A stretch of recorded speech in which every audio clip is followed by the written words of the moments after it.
The rain hammered the cobblestones of Barcelona's Gothic quarter like 1,000 accusations, turning the narrow alleys into rivers of regret. Stella's heart shattered as Summer's mother spat the words she dreaded most. "If you walk out that door with her, you're dead to us, erased, like you never existed." But in that electric instant, as lightning fractured the bruised sky above the cathedral spires, Stella gripped Summer's trembling hand and whispered, "Then let's be ghosts together, haunting the life we deserve." It had all started 6 months earlier, under a sun that baked the terracotta rooftops and filled the air with the scent of blooming jasmine and sea salt. Stella Harper, 28 and running from the ghosts of a stifled Midwestern childhood, had washed up in Barcelona like driftwood on the Mediterranean shore.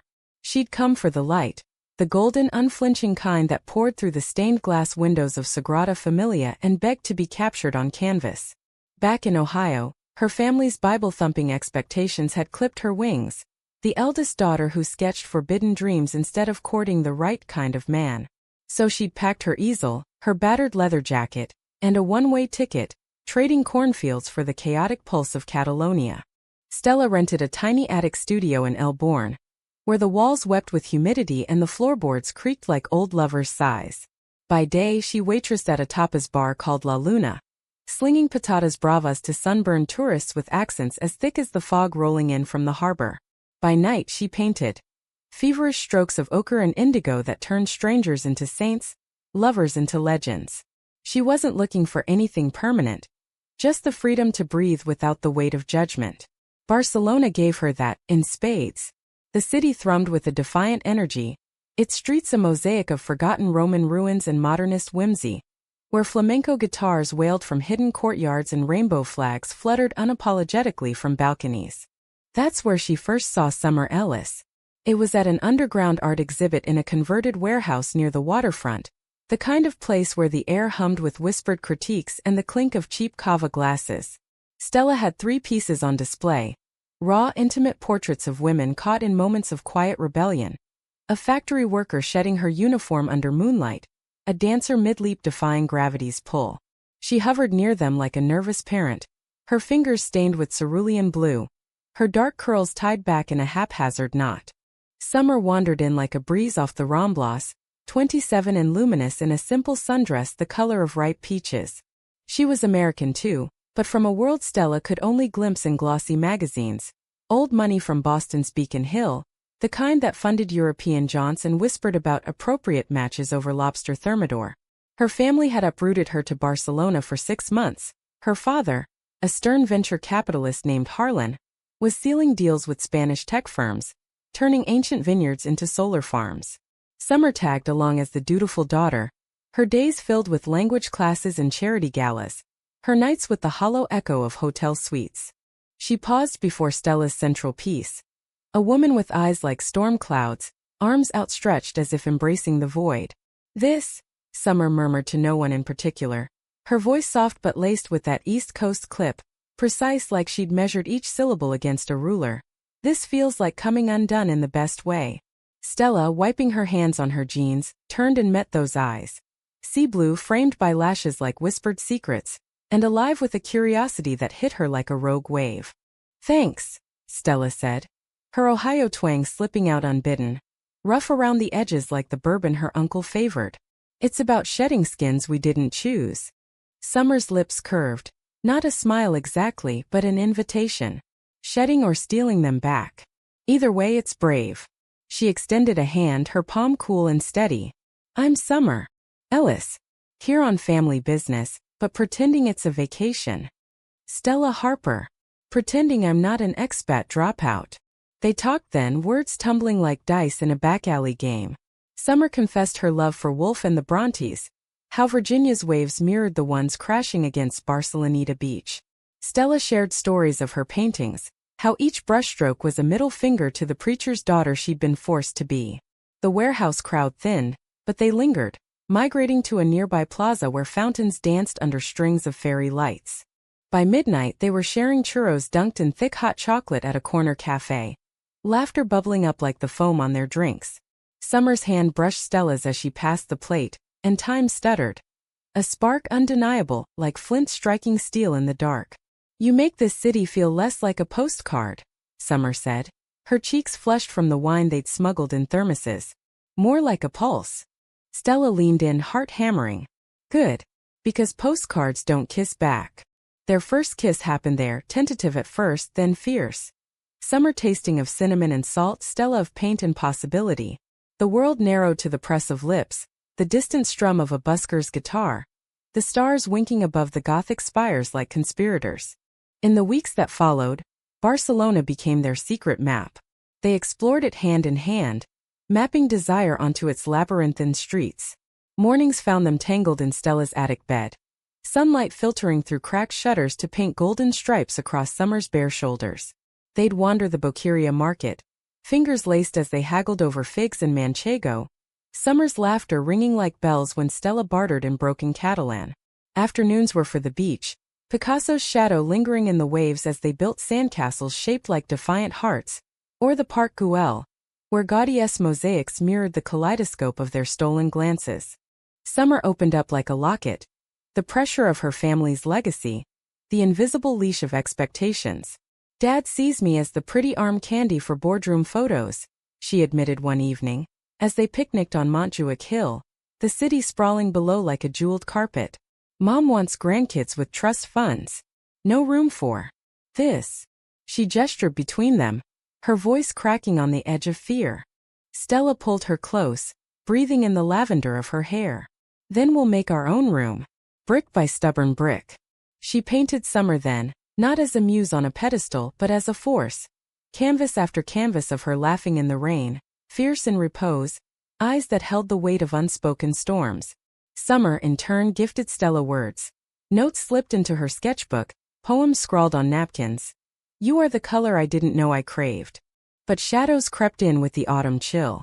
Summer's phone buzzed more insistently, her father's voicemails a low thunder. When are you coming to the office? We need to discuss your future. Harlan Ellis was a man who built empires on precision. His love conditional as a contract clause. Margaret, Summer's mother, was the velvet glove. Elegant luncheons where she probed with silver-plated questions. Seeing anyone special? Someone suitable. Summer deflected, but the lies piled like autumn leaves. She introduced Stella as a friend from the art scene. Her voice tight during a tense dinner at the family villa in Piedralbes, a sprawling modernist fortress with views of the Tibidabo mountain. Stella sat across from them, feeling like an exhibit under glass. Harlan's appraising stare, Margaret's polite chill. Art's a fine hobby, Harlan grunted over his steak, but it doesn't pay dividends. Summer squeezed Stella's knee under the table, a silent anchor. That night, as they lay in the guest room, Stella's first sleepover under the Ellis roof, Summer whispered. They're not ready, but I am. For us. Stella kissed her temple, tasting the salt of unshed tears. We'll show them. Or we'll walk away. Yet walking away felt impossible. Their love deepened with the turning leaves. Lazy Sundays in the Macba Museum debating Basquiat's rage. Midnight swims in the hidden coves of Costa Brava. Bodies buoyant in the black water. Whispers of forever mingling with the tide. Stella sold her first major piece. A portrait of Summer veiled in Barcelona's fog, to a gallery owner who called it a revelation of quiet fire. The check bought them a weekend in a fisherman's cottage in Cadax, where Dolly's surreal ghosts watched over candlelit confessions. I never believed in soulmates, Summer said, tracing Stella's collarbone by firelight. Until you painted me into existence. Stella smiled, her voice husky. You were always there. I just found the right colors. But as November winds stripped the jacaranda trees bare, the cracks widened. A careless photo, Summer's arm around Stella's waist at a Festa Major parade, found its way to Margaret's inbox, forwarded by a nosy cousin. The call came at dawn, shattering the fragile peace. Summer's phone erupted like a grenade in the dim light of Stella's studio, the screen glowing with Margaret's name. Stella stirred, mumbling into her pillow, but Summer bolted upright, her face draining of color as she answered. Mom? It's early, wait, what photo? The words that followed were a scalpel. Precise, incising. Disgraceful. Deceptive. We've given you everything and this is how you repay us? Parading around with her. Stella sat up, the sheets pooling around her waist, her green eyes sharpening with alarm. Summer's free hand clutched the duvet like a lifeline, knuckles white. It's not a phase, Mom. It's real. Stella's real to me. A pause, then Margaret's voice sliced through the speaker, audible even from across the room. Real? It's a scandal, Summer. Your father is furious. If you don't end this nonsense immediately, you'll lose everything, the trust, the connections, your place in this family. The line went dead and Summer dropped the phone like it burned. She curled into herself, shoulders shaking while Stella reached out, her touch tentative. Hey, breathe. Whatever she said, it doesn't change us. But it did. Summer pulled away, eyes glassy. You don't understand. It's not just words. They control everything, my accounts, my future. If I choose you, I choose nothing. The room felt smaller, the air thick with the metallic tang of fear. Stella's chest ached, a bruise forming where hope had bloomed. Then choose nothing with me, she said softly.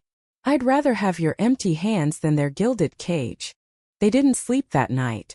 Instead, they paced the creaking floors, words tumbling like confessions in a confessional. Summer recounted the Ellis dynasty. Generations of bankers and senators. A lineage where love was a merger, not a wildfire. Dad once disowned my uncle for divorcing his wife, called it weakness. Imagine what they'd do to me. Stella shared her own scars. The summer her father found her sketchbook filled with drawings of girls, the sermons that followed like lashes. I ran because staying meant dying inside. You can run too. By morning, a fragile truce. Summer would talk to them by time. Stella nodded, but doubt gnawed at her like the rats in the alley below. They met for coffee at a hidden spot in Gracia. The neighborhood's bohemian haze a bomb. Over cortados, Summer's fingers intertwined with Stella's, a quiet rebellion. I love you, she said, the words a vow against the gathering storm. That doesn't bend. The days blurred into a tense idyll. They stole moments, a graffiti tour through Poblenou, where street art screamed what society silenced. A quiet dinner at a vegan spot in Izample, toasting with vermouth to us against the odds. Stella poured her turmoil into paint. Canvases of fractured mirrors reflecting intertwined shadows, sold to a collector who saw the poetry of fracture. The money bought plane tickets, escape routes to Paris or Lisbon just in case. But Harlan Ellis was a man who moved mountains for profit, and family was his most prized asset. He summoned Summer to the villa that Friday, a summons delivered via curt text. Dinner. 7 p.m. No excuses. She went alone, leaving Stella with a kiss that tasted of goodbye. It'll be fine, Summer lied, her smile brittle as autumn glass. Stella spent the evening at La Luna. The bar's familiar clamor a distraction. Patrons chattered about the upcoming Diada holiday, flags waving for Catalan independence. But her mind wandered to Summer's blue eyes, the curve of her laugh. When her shift ended, she checked her phone. Nothing. Then at 11 p.m. the message. Need space. Please don't call. Followed by a voicemail, Summer's voice a ghost. I can't do this, Stella. Not yet. Maybe not ever. I'm sorry. The betrayal landed like a gut punch. Stella replayed their mornings, the promises whispered in the dark. Had it all been a beautiful lie? She stormed through the Bari Gothic, rain starting to spit from low clouds, her boots splashing through puddles that mirrored the city's gargoyles. She ended up at the exhibit warehouse, now empty, staring at her unsold pieces like accusations. Fool, she muttered, punching a crate until her knuckles split. Summer, meanwhile, sat in her hotel suite overlooking the port, the lights of cargo ships blurring through tears. Harlan had been ruthless. Lawyers on speed dial, accounts frozen as a precaution. Margaret's tears were the worst, silent, accusatory, evoking the fragility of their bond. Think of your sisters, she pleaded. Think of us. Under the fluorescent glare of family duty, Summer had cracked, signing a non-disclosure that traded silence for security. But as she deleted Stella's photos from her phone, each swipe felt like carving out her own heart. The separation stretched into weeks, a chasm widening with each unanswered text. Stella threw herself into work, her paintings turning darker. Thorns entwining roses, skies bleeding indigo. Friends at the bar noticed Maria, the fiery bartender with tattoos of Frida Kahlo, pulled her aside one night. Ay chica, love like that doesn't vanish. It festers until you face it. Stella nodded, but the ache was a constant companion. a shadow in the sun-dappled alleys. Christmas approached, Barcelona decked in twinkling lights and nativity scenes that mocked her solitude. Summer fled to Boston for the holidays, the Ellis Manse a fortress of forced cheer. Carols around the Steinway, Harlan's toast to family first. But in stolen moments she traced the faint scar on her thumb, a nick from slicing oranges with Stella in the market, and wept. Back in Spain by New Year's, she wandered the Ramblas alone, the human statues frozen in poses of longing, their eyes following her like judgments. Fate, that capricious Catalan spirit, intervened in February. Stella's gallery show, a solo exhibit titled Echoes of the Unseen, drew crowds to a sunlit space in Saint-Père. She hadn't invited Summer. The wound was too raw. But as Stella mingled, paint-flecked dress swirling, a familiar silhouette slipped through the door. Summer, gaunt in a wool coat, her blonde hair pulled back severely, eyes hollowed by regret. Their gazes locked across the room, the crowd parting like the Red Sea. Stella's breath caught, fury and longing warring in her chest. "What are you doing here?" she hissed when Summer approached, voice low to avoid the murmur of patrons. "I had to see," Summer whispered, her hand hovering as if to touch but retreating. "Your work. It's us. Even in the breaking." She gestured to a piece, two figures reaching through a storm, hands inches apart. Stella's laugh was bitter. "Us? You buried us, Summer. For what? A pat on the head from Daddy." The words drew stares, but she didn't care. The gallery owner, sensing drama, ushered guests away, leaving them in an alcove scented with fresh lilies. Summer's tears spilled then unchecked. "I was scared. They threatened everything, cut me off, sent ultimatums. I thought I could protect you by letting go." She reached into her bag, pulling out a crumpled envelope. "But I couldn't. This is my resignation from the family firm. And a letter explaining it all to them. I'm done pretending." Stella stared, the paper trembling in Summer's grasp. Rage ebbed, replaced by a tidal pull. "Why now? After the silence?" "Because losing you taught me what loss really means," Summer said, voice breaking. "Empty rooms, tasteless food, a life without color. I choose you, Stella. If you'll have the mess I've become." The air hummed with possibility, the distant clatter of the city a heartbeat. Stella stepped forward, cupping Summer's face, thumbs brushing away tears. Messes make the best art. Their kiss was a reclamation. Slow, searing, tasting of salt and second chances. The gallery lights dimmed as closing time neared.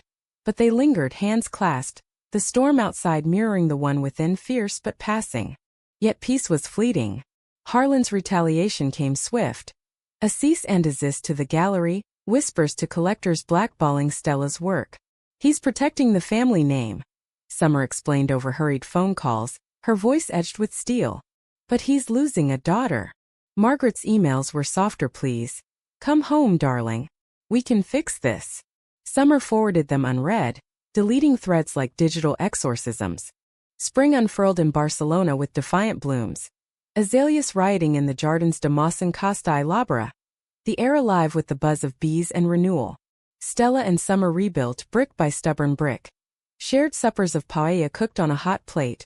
Walks along the Passeig de Gracia where modernist facades stood as sentinels to their resolve. Stella's sales rebounded, her Echoes series hailed as a testament to resilient love in local racks.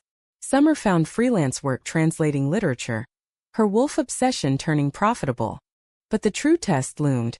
A family summit Harlan demanded in May at the villa.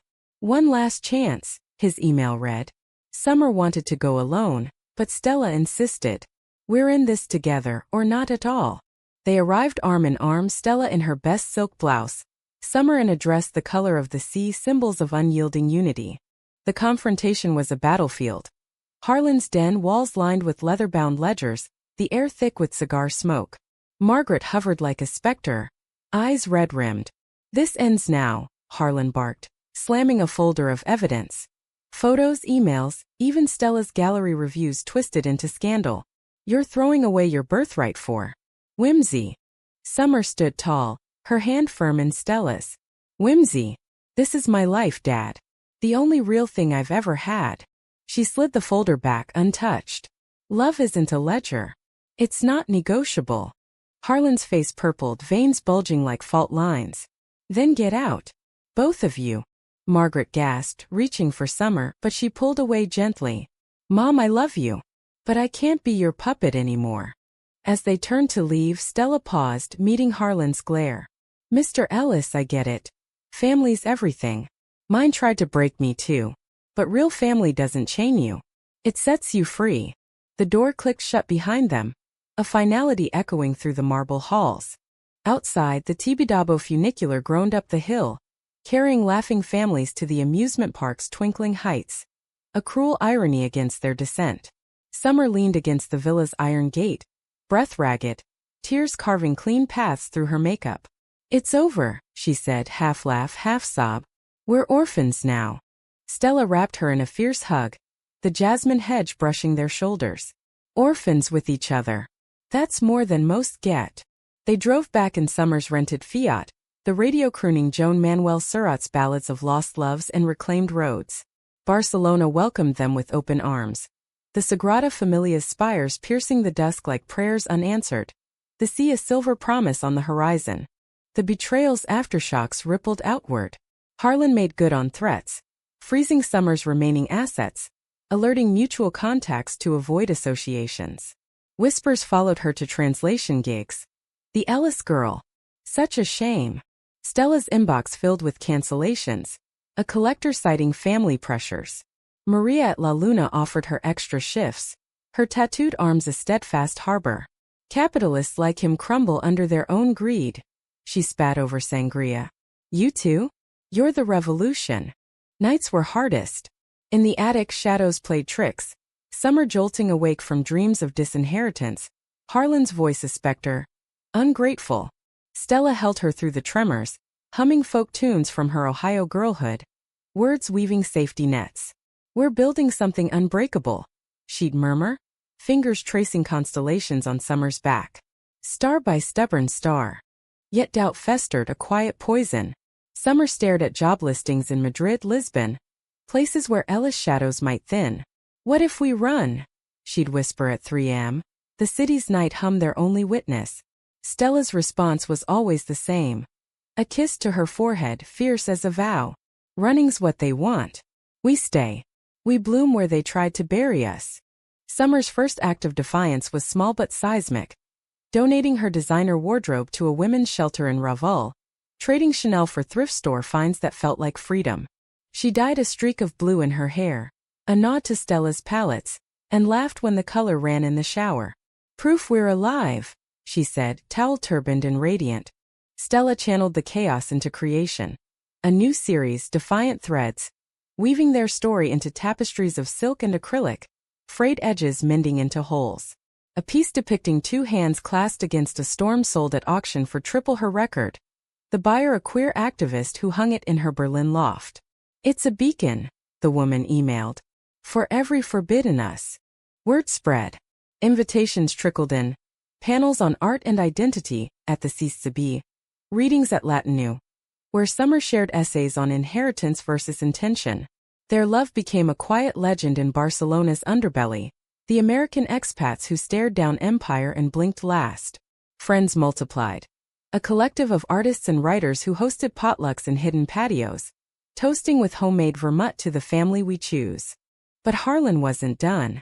In June, as heat waves shimmered off the pavement, he escalated. A private investigator tailing them, snapping photos at outdoor cafes. One evening, as they strolled the Bourne's lantern-lit lanes, a shadow detached from the wall, a man in a cheap suit, camera flashing. Mr. Ellis sends regards. He grunted before vanishing into the crowd. Summer froze, pulse thundering. He's watching. God, Stella, what if he? Stella spun her around, blocking the intruder's path with her body. Let him watch. Let the world watch. We're not hiding. But inside fear coiled. A serpent in Eden. That night they fortified. New locks, unlisted numbers, a pepper spray canister in Summer's purse. The climax brewed through July's fever. The Festa Major de Gracia transformed the neighborhood into a riot of color. Streets draped in paper flowers, fireworks cracking like gunfire. Stella and Summer immersed themselves, volunteering to paint floats. A massive dragon with scales of recycled bottles, symbolizing slain fears. Amid the chaos, a courier delivered Harlan's ultimatum. A notarized letter demanding Summer return to Boston for reconciliation therapy or face legal action, slander suits, asset seizures. Summer read it aloud in their makeshift living room. Voice steady but eyes wild. Therapy? He means conversion. Like I'm broken. Rage ignited, hot and holy. No. We're done reacting. We fight back. The plan formed over gazpacho and panic. A public stand. Summer penned an op-ed for El País, Inheritance of the Heart, exposing the Ellis machine. Not with vitriol but vulnerability. A daughter's plea for love over legacy. Stella illustrated it. A split-panel sketch, one half gilded chains, the other open skies. It published on the eve of the festival, going viral in Spain's progressive circles. Hashtags like immerse and heartbreaks trending. Shares from influencers in Madrid to Malmo. Harlan's response was volcanic. He stormed Barcelona the next day, unannounced, cornering them at the festival's heart. A plaza alive with castellers building human towers, cheers rising like waves. He materialized through the throng, face thunderous, Margaret trailing like a wilted shadow. This ends tonight, he bellowed, thrusting a briefcase. Sign the NDA, Summer. Come home. The crowd hushed, sensing spectacle. Summer stepped forward, chin lifted, Stella at her flank like a sentinel. Home? This is home, Dad. With her. With me. Voices murmured approval. Bien dicha. A ripple turning to roar. Harlan faltered, eyes darting to the faces encircling them. Young and old, queer and ally, all witnesses to his unraveling. Margaret clutched his arm, whispering, Harlan, please. But he pressed on, voice cracking. You're my daughter. I can't lose you two. This delusion. It's not delusion, Summer countered, tears gleaming but unashamed. It's truth. And if you can't see it, you're the one lost. She took Stella's hand, raising it high, a banner in the firelight. The plaza erupted. Applause, whistles, a chorus of, Amor. Amor. Harlan deflated, shoulders slumping like a punctured dirigible. Margaret moved then, tentative, embracing Summer with a sob. Forgive me, darling. I was wrong, terrified of change. Harlan stood frozen, briefcase dangling until with a guttural sound he dropped it. Damn you both, he muttered, but his eyes, for the first time, held not fury but fracture. He walked away, Margaret following after a lingering glance. The crowd surged, strangers hugging Summer and Stella, offering kava and solidarity. Fireworks bloomed overhead, painting the sky in defiant arcs. In the aftermath, quiet descended. Harlan sent a single email days later. Therapy's off. Accounts unfrozen. But don't expect parades. No apology but a crack in the wall. Margaret visited alone a week on, bearing lemon bars from her Boston recipe. Peace offerings wrapped in wax paper. I read your piece, she said over tea in the attic, voice soft. It hurt. But it healed something too. She studied Stella then. You make her shine. Thank you.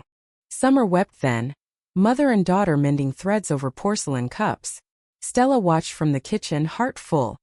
A mosaic of scars and stars. August brought siesta heat. The city slowing to a languid pulse. Stella and Summer claimed a rhythm all their own. Mornings sketching on the balcony. Afternoons lost in the Mercat de Saint Joseph's bounty. The betrayal's scar faded to silver, a reminder etched in ink. Summer's op-ed framed above the mantel, Stella's dragon float sketch immortalized in a tattoo on her forearm. Harlan's silence stretched, punctuated by quarterly transfers. Not generosity but grudging acknowledgement. He's processing, Margaret explained during weekly calls, her tone warming like spring thaw. Give him time. He loves you, Summer, in his way. Summer nodded, but her anchors were elsewhere. Stella's steady gaze, the friends who'd become kin. They traveled light that fall. A road trip along the Costa Brava, cliffs plunging into turquoise bays. In a Taça de Mar cove under a harvest moon, Summer knelt, not in proposal but promise. Marry me? She asked, ringless, the waves her witness. Not for papers or picnics, but because every day with you defies the odds. Stella pulled her up, kissing her breathless. Yes. 1,000 times. But let's make it ours, no churches, no contracts. Just us, the sea, and whatever wild thing we become. Their ceremony was Barcelona-born. A autumn equinox gathering in Parque del Ganardo, Under pomegranate trees heavy with fruit. Guests, 24 strong. Maria officiating in a borrowed sombrero. Readings from Audre Lorde and Federica Montseny. Vows exchanged over shared figs. I promise to paint your storms and dance your dawns. Rings forged from recycled silver. Etched with ghosts no more. Harlan didn't come, but sent a card stiff stock, his script precise. Wishing you clarity. Margaret attended, tearful in the front row, later pulling Stella aside. You saved her. From us, from herself. The words landed like absolution, Harlan's thaw implicit in her presence. Winter wrapped them in wool and warmth. Stella's defiant threads toured Madrid, then New York, where a Beacon Hill gallery hung it prominently, an unspoken nod to Summer's roots. Offers poured in. Residencies, commissions. Summer's translations bloomed into a chapbook. Waves Unmoored, dedicated to S. Who taught me to swim. One January eve, as snow dusted the uncommon Barcelona peaks, Harlan appeared unannounced at the attic door. Frielier now, suit hanging loose, eyes shadowed by months of reckoning. May I? He asked, hat in hand. Summer let him in, tension coiling like smoke. He sat awkwardly on the threadbare sofa, accepting herbal tea with a grimace. I was wrong, he said finally, voice gravel. Built walls thinking they protected. Nearly lost you building them. No flowery apology but raw, a tycoon's concession to vulnerability. He turned to Stella. Your family now. If you'll allow. Stella met his gaze, unyielding but open. Family earns it, Mr. Ellis. Day by day. He nodded, a ghost of a smile cracking his facade. He left after an hour, promises of visits hanging tentative. But it was enough. A bridge not rebuilt but passable. Margaret's calls turned to plans. Holidays in Boston, perhaps with ground rules and grace. Spring cycled back, jasmine reblooming with ferocious joy. Stella and Summer stood on the Gothic quarter's rain-washed stones, the very spot of fracture, hands entwined. We defied them, Summer said, wind tugging her blue-streaked hair. And ourselves. Stella smiled, pulling her close. And look what rose from the ruins. Above, lightning flickered, not threat but illumination. They walked on, ghosts no more but guardians of their own dawn. Two women woven indelible, against a city that had taught them to endure. In the years that followed, their story rippled. A quiet legend in Barcelona's veins. Stella's studio expanded to a light-flooded warehouse, canvases spilling stories of chosen kin. Summer's words found publishers, her voice a lighthouse for the lost. Harlan softened by degrees. Awkward dinners, a grudging pride in their first joint exhibit. Margaret became Grand Margaret to the children they fostered later.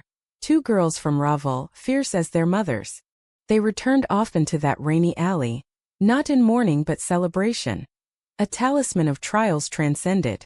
For in defying expectation they'd forged something eternal. Not perfection but profound. Love as rebellion, family as forgiveness. A life painted in the boldest hues. And Barcelona? She watched, indulgent mother, her streets forever echoing with their steps, defiant, devoted, alive.